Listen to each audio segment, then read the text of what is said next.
के धंधा कहीं चलल बा। ठीक है चलो लो भैया। चाचा जी अंशिका कहाँ वाले? घर में बाटा जा दे जाके देखो क्या कर गई है। ठीक है भैया जाता नहीं। अंशिका ला तो फोन आइल बा। हेलो का हो का हाल बा? हाँ कुछ नहीं के हमारी शादी कहीं और फिक्स हो गई बा। का कहतू? अब थोड़ा से हम बात नहीं कर पाए, हमारा भूल जा। नहीं क्यों सकत? हम तो आरा के भुला ना पाई। आवत सरौगा तू आवत राज खातिर बातिन करे सर केकरा बात करा उतर मेरी केस ना बोले का सर मैं तेरी हो गए सारे। अरे भैया बिलसा किताल वाला चल जल्दी यहाँ से भाग। भैया आज कॉन्ट्रैक्ट है।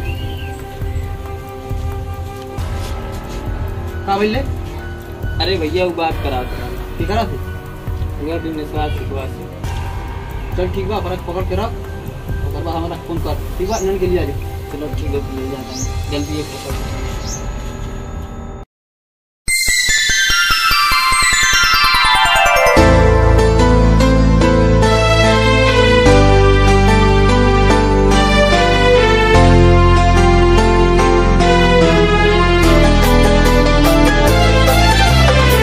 biharmasti.in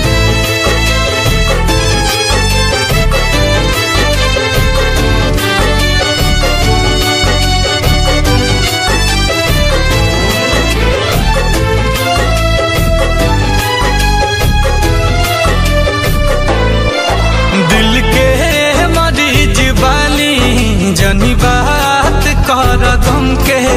दिल के मरीज बानी हो जनी बात कर गम के। याद याद का दिलावेलो जे भूल गइल हमके। याद याद का दिलावेलो जे भूल गइल हमके। इग्नोर कर तानी उ बेवफा सनम के। इग्नोर कर तानी उ बेवफा सनम के। याद याद का दिलावेलो जे भूल गइल हमके। याद याद का दिलावेलो जे भूल गइल हमके।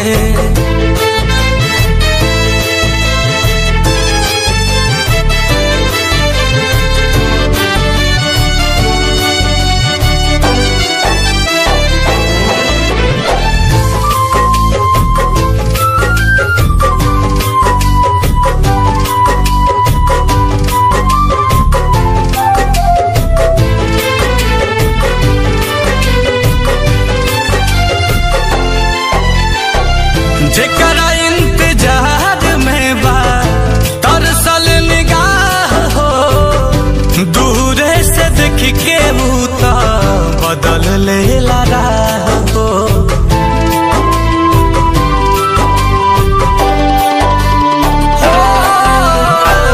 जेकरा इंतजार में बा तरसल निगाह हो।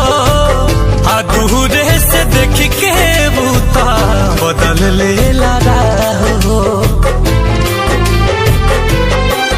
भगवान के कसम बा चहले रही जन्म से। भगवान के कसम बा चहले रही जन्म से। याद याद का दिलावेलो जे भूल गइल हमके। याद याद का दिलावेलो जे भूल गइल हमके।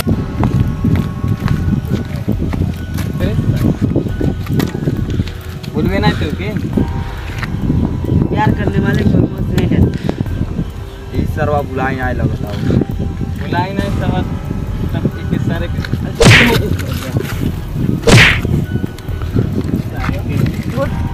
बड़ा सवाल ले चल भैया के पास।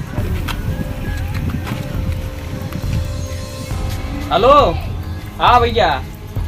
हाँ बोल। तरवा पकड़ाइल भाई है आवाज तार के कर धुलाई कोई जा चल ठीक है पकड़ के रखा तरवा